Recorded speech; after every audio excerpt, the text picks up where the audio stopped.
یہ ہمارا lesson number 1 orientation lesson ہے. اس میں ہم نے وہ چند پوائنٹس دیکھنے ہیں کہ جو ہمیں اس کورس کو شروع کرنے سے پہلے کور کرنا ضروری ہے. اس میں پہلی جو چیز ہم نے دیکھنی ہے کہ what the beginner should already know, یعنی جو حضرات یہ کورس کر رہے ہوں، ریگولر کلاس ہو یا آن لائن کلاس ہو، یعنی سی ڈی پہ آپ کو یہ کورس ملا ہو یا آپ ریگولر کلاس اٹینڈ کر رہے ہوں، دونوں صورتوں میں کم سے کم کیا معلومات ہمیں ہونی چاہیے تاکہ ہم اس اپلیکیشن میں کام کر سکیں.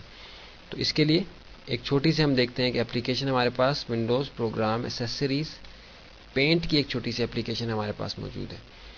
جو حضرات گرافک ڈیزائننگ میں انٹرسٹ رکھتے ہیں انہوں نے ضرور یہ اپلیکیشن دیکھی ہوتی ہے، کیونکہ یہ ایک ونڈوز کے ڈیفالٹ میں ہمارے پاس پروگرامز کے اندر یہ اپلیکیشن ہوتی ہے. اس میں ہمارے پاس کچھ ایسی چیزیں ہیں کہ جن کے ذریعے سے ہم اپنے کانسیپٹس کو کچھ کلیئر کر سکتے ہیں. ایڈوبی فوٹو شاپ میں کام کرنے سے متعلق بنیاد کو ہم بنا سکتے ہیں کہ اس کے ذریعے سے ہم ایڈوبی فوٹو شاپ کو سمجھیں گے. اس میں ہم دیکھ رہے ہیں کہ ہمارے پاس مینیو بار ہے.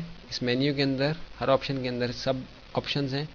یہ ساری اس کام سے متعلق ہوتی ہیں کہ جو ہم یہاں اپنے اس وائٹ ایریا میں یعنی کینوس کے ایریا میں کام کر رہے ہوتے ہیں. پھر ہمارے پاس یہاں ٹولز ہیں. ان ٹولز کے ذریعے سے ہم اپنے اس وائٹ ایریا پہ کام کرتے ہیں. پھر ہمارے پاس یہاں کلرز ہیں. ان کلرز کو ہم اپنی ڈرائنگز کے اندر یا وہ جو کام ہم یہاں کر رہے ہیں اس کے اندر ہم استعمال کرتے ہیں. اب دیکھیے کہ مختلف شیپس بنانے کے ہمارے پاس ٹولز ہیں. اب دیکھیے کہ شیپ میں نے سلیکٹ کی تو ہمارے پاس 3 آپشنز آ گئی شیپ سے متعلق. اب دیکھیے کہ صرف آؤٹ لائن آئی ہے. سیکنڈ آپشن میں نے سلیکٹ کی، پھر بھی ہمارے پاس آؤٹ لائن آئی ہے. تھرڈ آپشن میں ایک سالڈ باکس آیا اس کلر کا کہ جس کلر کو میں نے یہاں سلیکٹ کیا ہوا تھا. اسی طرح سرکل میں نے لیا تو سرکل میں بھی وہ تینوں آپشن میرے پاس ہیں. یہ ہمارے پاس ایک اور شیپ ہے جس کے کارنرز راؤنڈ ہے آلموسٹ اسکوائر شیپ ہے یہ، لیکن اس کے کارنرز ہم دیکھ رہے ہیں کارنرز راؤنڈ ہیں اور کلر وہی آ رہا ہے آؤٹ لائن میں جو کہ میں نے کلر سلیکٹ کیا ہوا ہے. اس کے بعد ہمارے پاس یہ لائن کا ٹول ہے. اس کے ذریعے سے ہم لائنز لگا سکتے ہیں. جو بھی کلر ہم نے سلیکٹ کیا ہو اس طرح کی ہم لائنز لگا سکتے ہیں. اس کے بعد ہمارے پاس یہ ایک اور لائن ہے.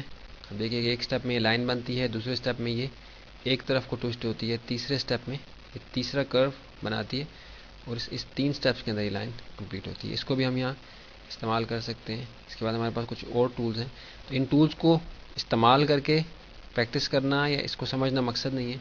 اس کے ذریعے سے ہم ایڈوبی فوٹو شاپ کو سمجھنے سے متعلق اپنی بنیاد بنا لیتے ہیں، اپنے ذہن میں ایک کانسیپٹ بنا لیتے ہیں، خاکہ ہمارے ذہن میں بن جاتا ہے کہ کس طریقے سے ہم نے ایڈوبی فوٹو شاپ کو سمجھنا ہے. اس کو میں یہاں بند کر دیتا ہوں. ہم نے سیو نہیں کرنا، نو کر دیا.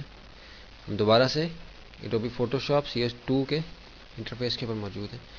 دوسری چیز جو ہم نے اپنے اس اورینٹیشن لیسن میں دیکھنی ہے کہ what is Adobe photo shop, یعنی ایڈوبی فوٹو شاپ ہے کیا. اور اس کے بعد جو ہمارا تیسرا کویشچن ہے کہ what is it used for. یہ دونوں چیزیں ابھی ہم سمجھیں گے.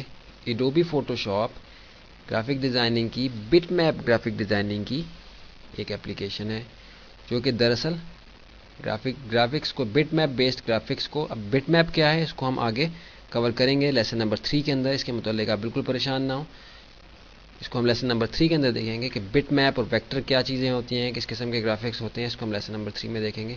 لیکن یہاں یہ بتا دیں کہ Adobe photo shop bit map based graphics کو ایڈٹ کرنے کی، انفیکٹ ایڈیٹنگ کی اس کی یہ اپلیکیشن تھی جو کہ اب ایک لازمی حصہ بن گئی ہے گرافک ڈیزائننگ کی انڈسٹری کا. کسی بھی گرافک ڈیزائننگ کی اپلیکیشن میں آپ کام کریں تو ایڈوبی فوٹو شاپ کے اوپر آپ کو عبور ہونا ضروری ہے. خواہ آپ ویکٹر بیسڈ گرافک ڈیزائننگ میں کر رہے ہوں، ویکٹر کی اینیمیشن میں کر رہے ہوں، 3D میں کر رہے ہوں، ویب کے لیے کر رہے ہوں، پرنٹ کے لیے کر رہے ہوں، کسی بھی میڈیم کے لیے آپ کر رہے ہوں، آپ کو ایڈوبی فوٹو شاپ کو آنا ضروری ہے. اس کی اب مزید تفصیل ہم آگے اگلے لیسنس کے اندر دیکھیں گے تو ہمیں احساس ہوگا کہ واقعی یہ کتنی اہم اپلیکیشن ہے گرافک ڈیزائننگ کے لحاظ سے. اس کے بعد جو آخری چیز ہم نے دیکھنی ہے، how are we going to proceed, یعنی ہم اس کورس کو کس طریقے سے کور کریں گے. تو پہلے بھی ذکر ہو چکا، یہاں میں دوبارہ بتا دوں کہ اس کورس کے اندر ان ساری چیزوں کو شامل کیا گیا ہے کہ جن کو جان کے ہم اپنے پروجیکٹس کو کمپلیٹ کر سکتے ہیں اور ہماری جو پروفیشنل لیول کی جو ورک فلو ہے اس کے اندر ہم داخل ہو سکتے ہیں اور آسانی کے ساتھ ہم بغیر کسی مشکل کے اپنے ان کانسیپٹس کو کلیئر کر کے کام کر سکتے ہیں. ہم کسی بھی فیلڈ کے اندر جائیں گے تو اس سے متعلق جو آپشنز ہیں ہمیں جہاں کے معلوم ہو جائیں گے، لیکن وہ ایسی اسٹرانگ بنیاد اس کورس کی ذریعے سے ہم بنا لیں گے کہ ہمیں پھر ایڈوبی فوٹو شاپ کے اندر کسی قسم کا بھی کوئی پروجیکٹ آ جائے تو ہمیں کسی قسم کی مشکل نہیں ہوگی. یعنی کورس کمپلیٹ کرنے کے بعد آپ اس لائق ہوں گے کہ کوئی بھی گرافک دیکھ کے آپ یہ اندازہ کر سکیں گے کہ اس میں کس طریقے سے کام کیا گیا ہے. یعنی جو گرافک ڈیزائنر جس نے یہ کام کیا ہے اس نے کس طریقے سے اس کو